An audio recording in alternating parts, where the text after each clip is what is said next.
Jai Gurudev, dear students. Children, in the last class I explained you exercises of chapter number 2 because chapter number 2 is coming in your this second internal assessment.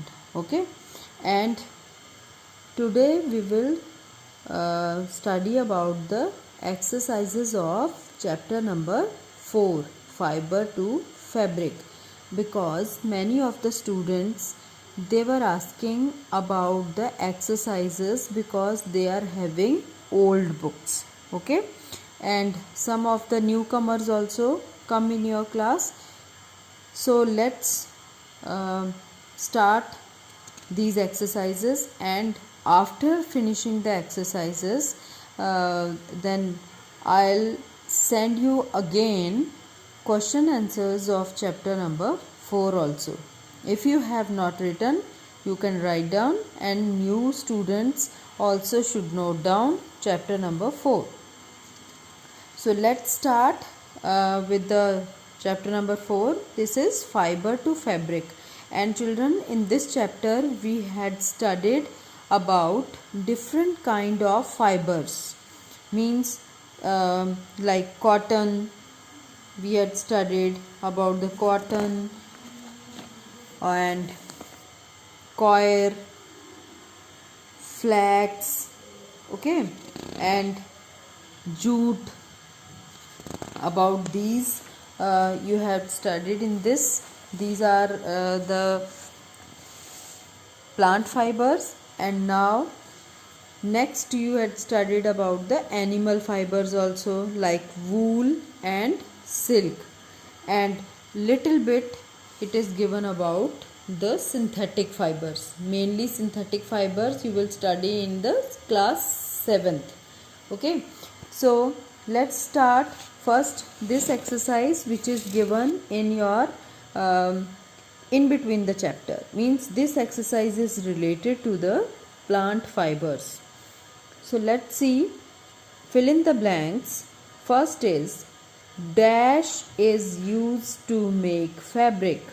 So in the blank you should fill fiber. Fiber is used to make fabric.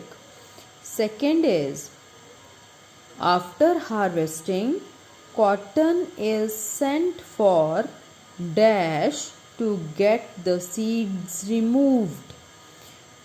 Children, here you fill ginning. Ginning is a process in which we remove seeds from cotton. Means we separate cotton from these seeds. This process is called ginning. And third is, wool and silk are fibers obtained from animals. You know that if two blanks are here and they have written dash and dash are the fibers obtained from animals, and then you can write name of wool and silk. And if they write about plants, then here you can fill the name of plant fibers like cotton, jute and coir, etc. Okay. Next, fourth one is, cotton grows best in dash soil. So cotton grows best in the clayey soil. So here you write clay. Next, retting is the process of dash stalks in water. Children, this process, retting, is a process in which stalks of jute plant soak in the water, and after 1 week or after few days, when we take out from the water and dry these stalks, after that process we can get jute from the stalks or stem part of the plant. So that process, full process in which we obtain jute from the stalks, that is called retting. Understand? So in retting what we do, it is a process of soaking stalks in water. Understand? In this case we soak the stalks of or stems of plant in water. So children, this is the exercise which is given in the form of fill in the blanks, and it is given inside the chapter, means in between the chapter.